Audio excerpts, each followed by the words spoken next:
So today we will be discussing the topic Kalman method of measuring the earth pressure, and then we will moving on to another new topic, that is the slope stability. So let us first begin the Kalman method.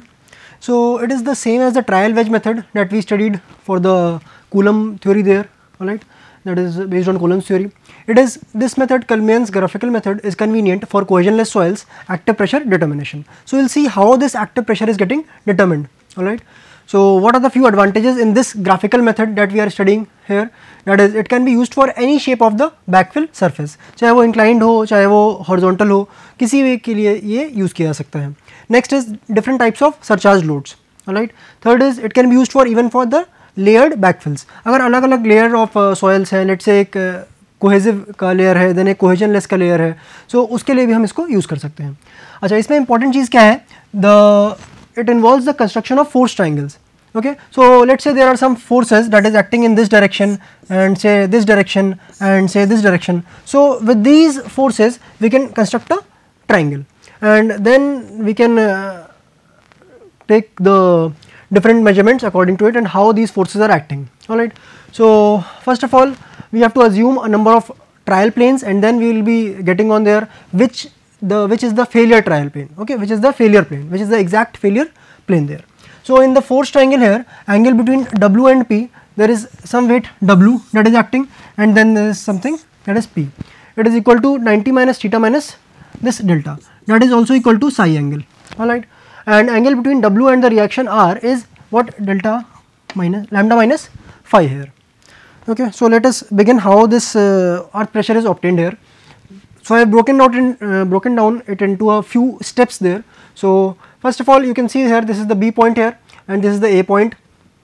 So this is the retaining wall here that is forming this line here. Okay, so very first thing you have to do, you have to draw a line here, okay, line AF, and it is drawn at an angle of alpha, this phi angle, alright, this internal friction angle to the horizontal, and this is the weight line और slope line. अब इसे weight line या slope line क्यों कहते हैं, इसके बारे में हम आगे बात करेंगे. Okay, so the very first step is to draw this line AF. Now we have to construct this planes, okay, like this AC1, alright, और we say this, if you take this AC4, so we construct this triangle. Okay, so we are taking these different triangles. We mark this C1 point, C2 point, C3 point and then C4 point. So trial planes are being formed. अब failure होने को तो क्या होगा कि veg है, अगर ये let's say if this is the wedge we are considering, तो अगर फेलियर होना होगा तो क्या पता इस पूरे का फेलियर हो जाए, है ना, या फिर एक चीज़ और हो सकती है, क्या पता इस वेज का फेलियर हो जाए. Alright, so we don't know exactly at this point of time कि कौन से प्लेन पे फेलियर अकर करेगा. तो हमने कई सारे फेलियर प्लेन यहाँ पे मान रखे हैं कि AC1 ये भी फेलियर प्लेन हो सकता है, AC2 ये भी फेलियर प्लेन हो सकता है, AC3 ये भी फेलियर प्लेन हो सकता है और AC4 भी फेलियर प्लेन हो सकता है. Now this is the first thing, okay, about the trial planes. Now weights of the trial wedges, that is ABC1, ABC2. Let's say हम अगर एक इसमें से हम पहला वाला लेते हैं, ये ठीक, ये वाला वेज, तो इसका कुछ ना कुछ वेट नीचे लग रहा होगा, इस वेट के कारण कुछ ना कुछ फेलियर कॉज करेगा. So this is the ABC1, this is the wedge here. So जो भी यहाँ पे लेट से आपने 1 मीटर बराबर 1 सेंटीमीटर का स्केल आपने ले रखा है, okay, so this is 1 centimetre here. So you can easily say when you draw on the graph paper you will easily say take it as 1 centimetre. अब जितना भी होगा, जितना भी 1 मीटर या 1 सेंटीमीटर जो भी आपने स्केल ले रखी है उसके अकॉर्डिंग वो होगा. And they are represented to same scale, some scale as AD1, AD2 etcetera on the weight line AF. अब जो वेट लाइन AF है उस पर आपने D1 पॉइंट मार्क कर दिया, D2, D3, D4. जो आपने BC1 डिस्टेंस लिया था या BC2 डिस्टेंस लिया था या फिर BC3 डिस्टेंस लिया था या फिर BC4 डिस्टेंस लिया था, वैसे ही आप AD1 लोगे, AD2 लोगे, AD3 लोगे या फिर AD4 लोगे. So these are the different things here. Now angle between AF and any trial plane. अब ये देखिए आप, ये अलग अलग ट्रायल प्लेन्स हैं, है ना. अब इस AF के बीच में, this line AF and this any trial plane, okay, this any trial plane, let's say if you are considering this trial plane, तो इसका एंगल कितना हो गया, this is what, lambda minus phi, this angle here, है ना. अगर हमने ये AF लाइन ली है और ये ट्रायल प्लेन माना है तो इसके बीच का एंगल कितना होगा, this is what, lambda minus phi. क्योंकि आपको ये पता है कि ट्रायल प्लेन से जो एंगल बनाता है हॉरिजॉन्टल, ट्रायल प्लेन से जो एंगल बनाता है हॉरिजॉन्टल वो क्या होता है, लैम्डा. और आपको ये पता है कि जो AF लाइन है इसका एंगल कितना है, this is phi here. So this angle will be what? Lambda minus phi. Okay, so let's move on now. Now what you have to do after you have constructed this thing, now we will be drawing this earth pressure line. अब ये earth pressure line क्या है? AG. Okay, and this line is drawn at an angle of psi from this AF line.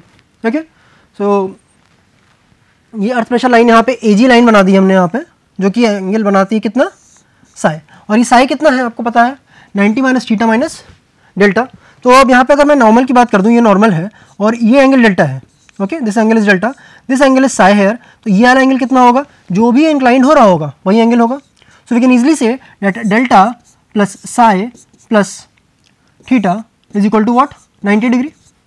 Alright, so if you want to talk about this psi angle here, so the psi will be coming out to be 90 minus delta minus theta. So with that angle we are drawing this earth pressure line. अब यही earth pressure हमें आगे help करेगा कि actual में जो भी failure plane है, लेट से कोई भी फेलियर प्लेन आ रहा है, लेट से ये फेलियर प्लेन हमारा निकल के आया, तो वो उसके ऊपर कितना अर्थ प्रेशर का वैल्यू लग रहा होगा. ठीक है, तो अभी हम उसको देखेंगे. सो हमने ये बना लिया इसमें अर्थ प्रेशर लाइन. अब हम आगे नेक्स्ट स्टेप जो हमारा है, no lines are drawn through these points D1, D2, D3 and D4.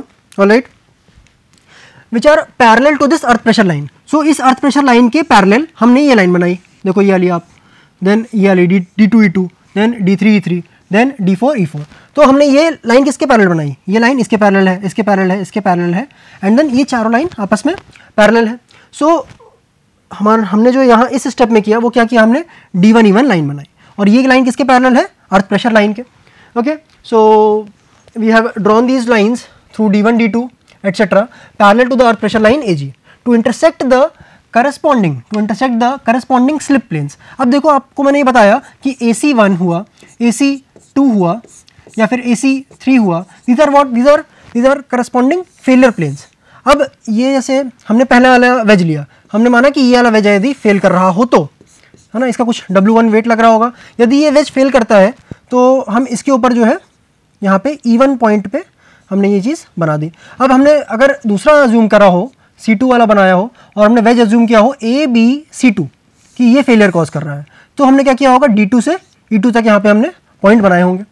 Okay, so this D2 से E2, देन थर्ड वाला यदि हमने अज्यूम किया होगा तो D3 से E3, फोर्थ वाला अज्यूम किया होगा तो D4 से E4 रहा होगा.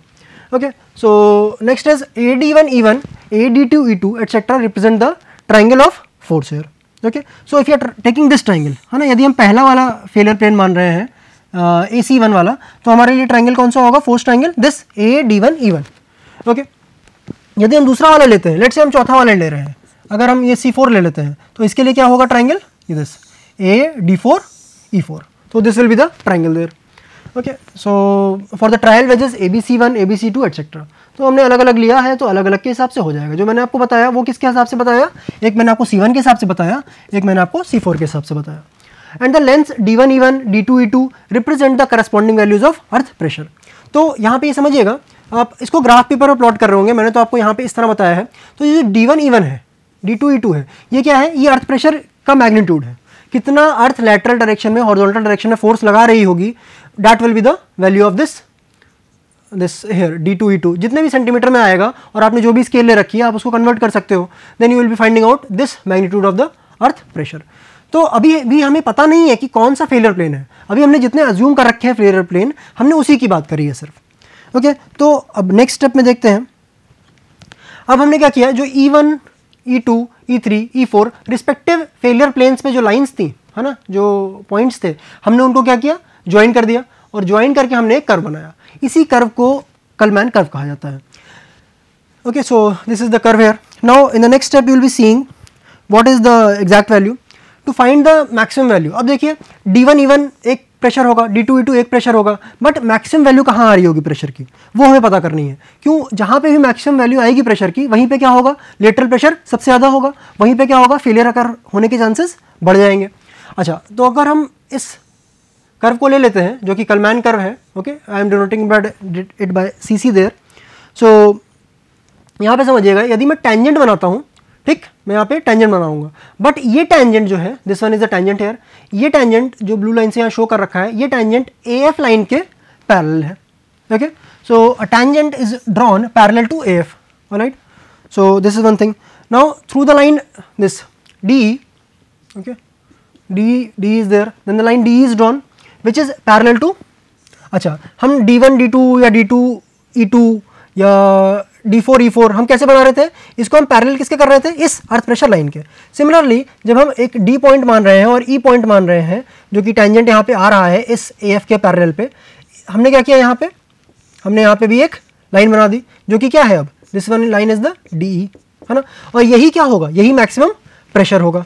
सो DE will be representing the active earth pressure, क्योंकि आपको मैंने पिछली स्लाइड में बताया कि DE क्या है, एक तरीके से एक्टिव अर्थ प्रेशर है।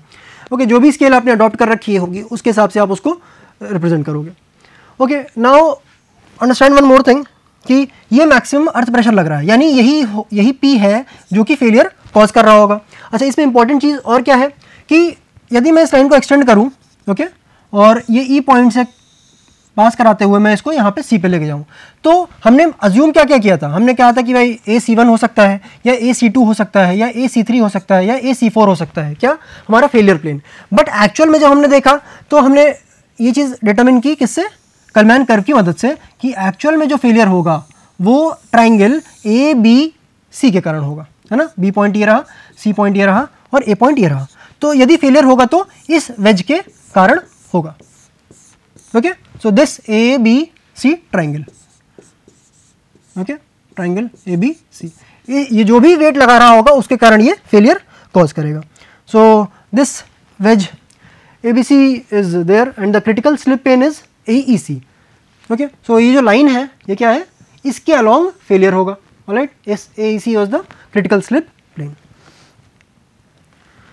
Now the next topic we will be moving on is the stability of slopes.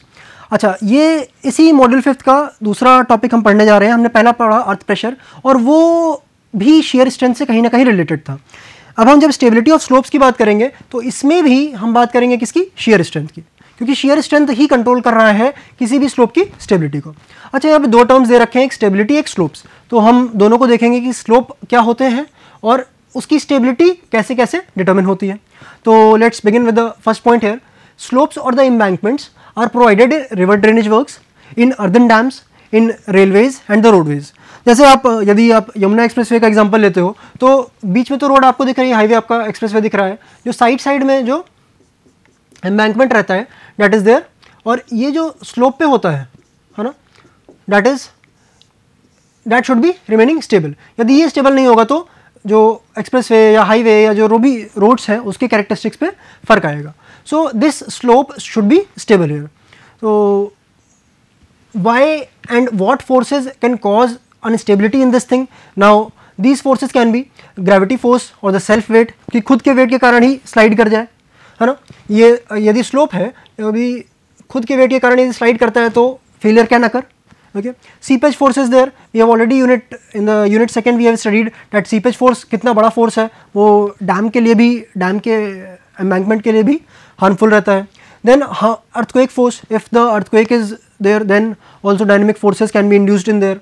So let's, we have already discussed a lot when we discuss that Tehri dam in Uttarakhand is there, if earthquake comes then problem can be there, है ना। Then there is sudden drawdown of the water table. If this also happens, then also there is loss of shear strength there. Okay. Then erosion due to flowing water. यदि मान लीजिए यहीं से पानी flow कर रहा होता है तो क्या करेगा, ये इतने पार्ट को इरोड करके लेके जाएगा और जो हमने सॉइल लगा रखी थी रोकने के लिए वो अब क्या हो रहा है, वो काम वहाँ पे नहीं हो पा रहा है। So there can be erosion due to the flowing water. Now the sixth is the excavation near the slope. When you excavate near the slope, you are trying to remove the soil which is actually trying to bind up the slope there. तो ये सारे forces के कारण, इन सभी forces के कारण slope failure can आकर। अच्छा, स्लोप की हमने स्टेबिलिटी की यहाँ बात करी। अब हम यदि बात करें कि स्लोप कितने प्रकार के होते हैं, तो एक होता है इनफाइनाइट स्लोप और फाइनाइट स्लोप। जैसा इसका नाम है पहला, infinite slope. Okay, so we don't know the end, okay, we don't know the ends there. So यदि मैंने ये ग्राउंड सरफेस मान लिया है ना, ये मैंने ग्राउंड सरफेस मान लिया है और उसके नीचे मैं किसी भी डेप्थ पे चेक करना चाह रहा हूँ कि क्या क्या कैरेक्टरिस्टिक्स है और कितनी डेप्थ पे जाके वो स्टेबल है, कितनी डेप्थ पे वो नहीं स्टेबल है, या यदि फेलियर करेगा तो कौन सा वेज फेलियर करेगा, है ना, तो उसके बारे में हम बात करेंगे। So it represents boundary surface of the semi-infinite soil mass such that properties of the soil at a similar depth below the ground are the same. Let's say यहाँ पे यदि हम बात कर रहे हैं z डेप्थ पे, यदि ग्राउंड सरफेस ये है, ठीक, यदि ग्राउंड सरफेस ये है और मैं z डेप्थ पे यहाँ पे चला जाता हूँ, तो फेलियर तो भी सॉइल की प्रॉपर्टीज सेम है. यदि मैं इस पॉइंट से z डेप्थ यहाँ नीचे चला जाता हूँ तो भी सॉइल की प्रॉपर्टीज सेम है. तो यदि ऐसा होता है तब हम इस इनफाइनाइट स्लोप का डिस्कशन कर रहे होते हैं. अच्छा, यदि मैं कहूँ कि ये जो सॉइल मास है, let's say this is the ground surface और ये वाला क्या है, ये सॉइल मास है. अच्छा, कुछ ऐसा हो कि इसके अलोंग, इस प्लेन के अलोंग सॉइल फेल कर जाए. Okay, so this entire part will be sliding down there. और अगर ये स्लाइड कर जाता है तो क्या होगा, ये पूरा का पूरा wedge will be then failing. Alright, and if this fails then the failure of the infinite slope will be occurring, and this failure mode is what, sliding mode. And also understand that this ground surface is here and this failure plane is there, so this ground surface and failure plane are parallel to the each other. Okay, so this happens usually in the mountain slope there. Now if you talk about finite slopes, तो finite है मतलब कि दोनों and पे, okay, यहाँ पे भी और यहाँ पे भी कुछ ना कुछ लिमिट होगी. हमने पिछले वाले में देखा कोई लिमिट नहीं थी, हम चाहते तो इसको हम इधर एक्सटेंड कर देते और इसको हम इधर की साइड एक्सटेंड कर देते और जितना भी स्लोप होता that will be taken care of, है ना. This was the infinite slope. अब हम फाइनाइट की बात कर रहे हैं तो देखो यहाँ पे आके रुक गया और यहाँ पे आके ये चीज़ रुक गई है. Okay, so the slope is of finite extent and is bounded by top and bottom surfaces. तो यहाँ पे देखो टॉप पे यहाँ पे बाउंडेड है ग्राउंड सर्फेस से और बॉटम पे किससे बाउंडेड है, यहाँ पे ऐसा हो सकता है कि कोई हार्ड स्टेटम हो, है ना, या फिर कोई रॉक आ गया हो तो उसके कारण यहाँ पे रुक गया हो. अच्छा, failure of the finite slope is due to rotation. Obviously बात है, जब ये फेल किया तो क्या हुआ होगा, ये करना तो चाह रहा होगा मान लो स्ट्रेट अगर, ठीक, बट किसी प्रॉपर्टी से जो हम अभी देखेंगे कि क्या पता यहाँ की सॉइल ज़्यादा हार्ड हो, है ना, क्या पता ऊपर की सॉइल जो है वीक हो. तो यदि ऐसा होता है तब उस समय फेलियर जो है कहीं ना कहीं क्या पता यहाँ ना हो के यहाँ पे हो जाए, यहाँ ना हो के यहाँ पे हो जाए. तो ऐसा पॉइंट्स यहाँ पे देखे जा सकते हैं. अच्छा, failure plane is either circular और स्पाइरल. तो जो फेलियर प्लेन है जो आपने पिछले वाले में देखा था पैरेलल था ग्राउंड सरफेस के, यहाँ पे क्या है, ये चीज़ सर्कुलर या स्पाइरल है. अच्छा, अब यहाँ पे समझिएगा, ये यहाँ पे ये रहा स्लोप, ओके, ये ग्राउंड सरफेस है और एक ये जो नीचे वाला सॉइल है.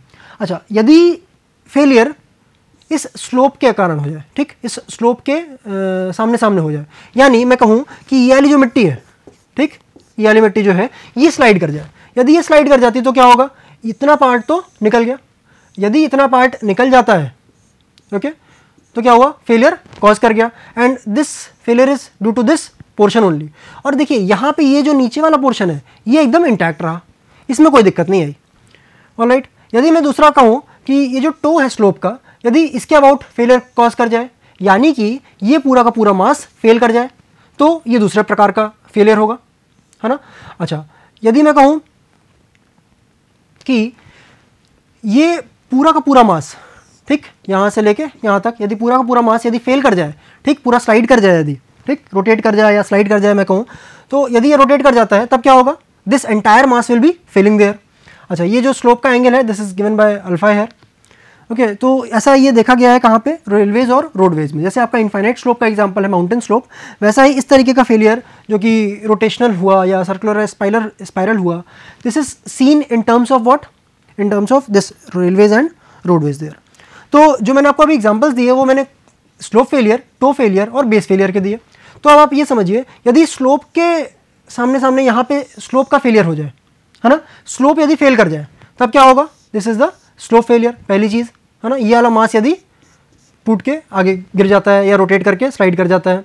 अच्छा, यदि टो के अबाउट फेलियर हो, ठीक, इस टो के अबाउट फेलियर हो, यानी जो फेलियर प्लेन है ये कहाँ से पास कर रहा है, ये टो से पास कर रहा है, तब that is the toe failure there. अच्छा, इन दोनों को क्या कहेंगे हम, इन दोनों को हम फेस फेलियर का नाम देंगे. क्यों फेस फेलियर, क्योंकि ये जो पार्ट है this is what, nothing but the face of the slope there. यही तो है जिसके यही सामने आपको, this is the face of the slope here. तो यदि टो फेलियर होता है या फिर स्लोप फेलियर होता है, that is nothing but the face failure. अच्छा, तीसरा एक है बेस फेलियर. अब हम बेस फेलियर की बात करते हैं तो वो क्या होता है कि ये पूरा का पूरा मास यदि फेल कर जाए, है ना, यानी कि ये जो रप्चर सरफेस है ये यहाँ नीचे से पास करे, ये टो से पास नहीं कर रहा है, देखो यहाँ पे ये नीचे से पास कर रहा है। So these are the 3 modes of failure in the finite slopes. अच्छा, यदि मैं बात करूँ यहाँ पे स्लोप फेलियर की, तो कुछ पॉइंट्स हैं यहाँ पे, ध्यान दीजिएगा। Here the failure slope intersects the slope above the toe. So कहाँ पे इंटरसेक्ट कर रहा है, आप खुद ही देखो, टो के ऊपर यहाँ पे इंटरसेक्ट कर रहा है, this is the point there, तो that is the very first point here. अच्छा, due to the steep slopes what happens where the soil mass near the toe is rigid and strong in compression, okay, in comparison to the soil mass above the toe, है ना। यानी कि यहाँ पे यदि rigid soil मास हो, okay, यदि rigid होता है तो क्या होगा, यहाँ पे फेलियर कराना थोड़ा मुश्किल हो जाएगा, बट ऊपर पे यहाँ पे फेलियर कराना थोड़ा सा आसान रहेगा। So that is the point there, okay. यदि हम बात करते हैं this second one, that is the toe failure here, here the failure surface passes through the toe, है ना। जब हमने दूसरा पॉइंट की बात करी, most common mode of failure, this toe failure which happens most commonly there, जहाँ पे भी टो होगा ये पूरा का पूरा मास स्लाइड कर जाता है या रोटेट कर जाता है, या रोटेट करके ये फेल कर जाता है, okay. So this takes place for high slope angles and when the soil mass above and below the toe is homogeneous. अब आप समझो, यदि यहाँ पे भी लेट से सॉफ्ट है और यहाँ पे भी सॉफ्ट सॉइल है, तो जब फेलियर होना होगा तो वो डायरेक्टली टो के थ्रू हो जाएगा। पिछले वाले केस में आपने देखा, जब स्लोप फेलियर की मैंने बात करी, तो यहाँ पे यदि रिजिड है ना, और यहाँ ऊपर पे सॉफ्ट है, तब क्या होगा, रिजिड वाले को तो फेल नहीं करा पाएगा सॉइल, है ना। जब फेलियर हो रहा होगा स्लोप का, तो नीचे वाले को तो फेल नहीं करा पाएगा, बट ऊपर वाले को जरूर वो फेल करा देगा, है ना। बट यहाँ पे जब हम टो फेलियर की जब हम बात कर रहे हैं, तो इस केस में क्या हो रहा है, ऐसा कुछ भी नहीं है, यहाँ पे ऊपर और नीचे दोनों ही जगह पे सॉइल सेम है। अच्छा, बेस फेलियर की यदि हम बात करते हैं, तो here the failure surface passes below the toe, तो जितना स्लोप था वो तो यहीं तक था, बट स्लोप के नीचे जो मिट्टी है ना, if the failure surface is here, okay, passing through this line here at this depth. So this takes place for flat slopes and the soil mass below the toe is soft and weak, alright, below the toe is soft and weak. यदि यहाँ पे ये soft मिट्टी रहती है तब क्या करेगा, ये पूरा का पूरा वेज, ये पूरा का पूरा soil mass, this will be failing in this soft zone, okay, and maybe above the toe is hard, तो यहाँ पे तो कुछ, ये लेट से यहाँ पे रिजिड है या फिर हार्ड है, तो यहाँ पे तो कोई फेलियर नहीं कर पाया, बट नीचे वाले में क्या होगा, सॉफ्ट है, तो फेलियर प्लेन क्या किया, यहाँ से पास कर गया, और जो है फेलियर इसके अबाउट हो गया। So these are the 3 types of failure that we have studied. Now let us do the analysis of this infinite slope first, and then we will move on to the another topic in the subsequent lectures of finite slopes, then we will be studying there the finite slope and how there are different analysis being done there. So let us see, this is the ground surface here and this is the failure plane. So we have to see here this, let AB represents the infinite slope having slope angle of I. यदि I दिया हो, यदि या फिर कहीं कहीं beta दिया हो, तो आप इसको क्या समझोगे, ये चीज़ I है, okay, this is the slope angle I, or we can only say, or some places we can say that it is beta there. So failure of which takes place along the plane CD. अब failure किसके along हो रहा है, इस plane CD के along हो रहा है, तो ये जो पूरा का पूरा सॉइल मास है, ये फेल यदि हो रहा है तो अपने से किसी पैरेलल डेप्थ पे हो रहा होगा, तो हमने मान लिया कितने पे, Z डेप्थ पे फेलियर अकर कर रहा हो। अच्छा, हम पूरे के पूरे सॉइल मास को, अभी तो इनफाइनाइट तक है, हम पूरे सॉइल मास को कंसिडर तो कर नहीं सकते, हम क्या करेंगे, यहाँ पे हम एक छोटे से वेज को पकड़ेंगे और हम उसके ऊपर एनालिसिस करेंगे कि ये क्या क्या फोर्सेस लगा रहा है वहाँ पे। अच्छा, तो मैंने आपको क्या क्या बातें बता दी, पहली थी ये ग्राउंड सरफेस, ये था फेलियर प्लेन, और ये इंक्लाइंड है एट एन एंगल ऑफ आई, ठीक। यदि कहीं कहीं पे बीटा भी लिखा हो, आप कहीं भी पढ़ रहे हो और कहीं पे बीटा लिखा हो, क्वेश्चन में आपके बीटा आता है, सो that is the one and the same thing, alright. So that is the slope angle hair. अच्छा, यहाँ पे ए बी सी और डी, इस वेज का हम फेलियर यहाँ पे मानेंगे, ओके। सो यहाँ पे कुछ चीज़ें आप समझ लीजिएगा, यदि हम इसकी बात कर रहे हैं इस लेंथ की, तो दैट इज बी, यदि मैं एंगल आई मान रहा हूँ, दिस स्लोप एंगल, तो this will be what, b cos i there, alright. और इस वेज का ये जो ए बी सी डी वाला जो पोर्शन है, इसका वेट कुछ लग रहा होगा नीचे W। अच्छा, यदि ये W वेट लगा रहा है तो कुछ ना कुछ स्ट्रेस भी लगा रहा होगा, और जो ये स्ट्रेस होगा इसको हमने बोला क्या, सिग्मा Z, तो ये सिग्मा Z किस डायरेक्शन में लग रहा होगा, ये similarly in the vertical direction लग रहा होगा। अच्छा, ये सिग्मा Z के 2 कंपोनेंट्स हो सकते हैं, है ना, एक नॉर्मल होगा एक, और एक उसके पैरेलल होगा लाइक दिस वन, है ना। अच्छा, ये जब वेज फेलियर कॉज करेगा तब क्या होगा, सॉयल क्या करेगी, कुछ ना कुछ इसको रोकने की कोशिश करेगी। यदि सॉयल यहाँ पे रोकने की कोशिश करती है तो कुछ ना कुछ देरी तक या फिर कुछ ना कुछ मैग्नीट्यूड तक रोक पाएगी। कितने मैग्नीट्यूड तक रोक पाएगी, जितनी उसकी क्षमता होगी। और क्षमता को हम किससे डिनोट करते थे, दिस शेयर स्ट्रेंथ से। जितनी भी सॉइल की शेयर स्ट्रेंथ होगी उतने तक वो रोकने का प्रयास करेगी। Okay, so that is this tau F. अच्छा, जो स्लाइडिंग फोर्सेज हैं वो क्या क्या होंगे, एक तो डब्ल्यू के कारण जो सिग्मा जेड जो आ रहा है that will be taken care of their, and जो एक नीचे फोर्स लग रहा है टाउ, क्योंकि ये भी कुछ ना कुछ शेयर फेलियर कॉज करा रहा होगा। तो यहाँ पे ये चीज़ समझिएगा कि दिस एंगल, अगर हम नॉर्मल की बात कर रहे हैं, है ना, यदि मैं इसके नॉर्मली अगर बात करने लग जाऊँ, है ना, तो दिस इज़ व्हाट, एक नॉर्मल एंगल पे दिस इज़ व्हाट सिग्मा। अब इसको मैं सिग्मा बोल दूँ या सिग्मा एन बोल दूँ, this is one and the same thing कि नॉर्मल फोर्स क्या लग रहा है। अच्छा, ये जो टाउ है ये भी क्या कर रहा होगा, फेलियर कराने की कोशिश कर रहा होगा। Okay, so this will be opposing this, tau f will be opposing this entire failure there. अच्छा, एक चीज़ और यहाँ पे समझ लीजिए, यदि मैं इस पैरेललोग्राम की बात करूँ तो यहाँ पे एनालिसिस के लिए मैं आपको बता दे रहा हूँ कि this area of the parallelogram is equal to b into h there. Alright, यदि ये बी है, this is the horizontal height here, not the inclined height, if this is the b here and this is the h here, so we can easily find out the area of this entire parallelogram. Okay, तो हम यहाँ पे कुछ बातें यहाँ अभी कर लेते हैं। Now we are considering unit length of the slope in the plane. आप into the plane देख लो या out of the plane देख लो, हमने एक unit length ले रखी है। अच्छा, यदि मैं बात करूँ इस soil wedge के एरिया की, so area of parallelogram मैंने आपको बताया, so it can be written as z into this height, this width here, that is b cos I. So this is the area of the soil wedge. Now if you talk about the volume of the soil wedge, so we can easily say that z into b cos I is the area, और हमने कितना length ले रखा है, into the plane या out of the plane, that is 1 there. So this is the volume of the soil wedge. यदि मुझे weight निकालना है तो मुझे किसका यूज़ करना पड़ेगा, गामा का, कि कितना यूनिट वेट है। सो वॉल्यूम मुझे पता है, यूनिट वेट पता है सॉइल का, so we can easily find out this डब्ल्यू, weight of the soil wedge. अच्छा, वर्टिकल प्रेशर क्या लग रहा होगा, अब आपको ये चीज़ बड़ी ध्यान रखनी होगी कि डब्ल्यू की वैल्यू क्या आ रही है, z b cos i into gamma. Alright, so vertical pressure on the plane c d is given by sigma z, जो कि डब्ल्यू वेट है अपॉन दिस बी इंटू 1। अच्छा, ये सिग्मा जेड जो भी वैल्यू लग रही है, इसके बाद हम इसके बारे में हम नेक्स्ट क्लास में डिस्कस करेंगे। Okay, so I am stopping it here, then will be starting there. Okay, thank you.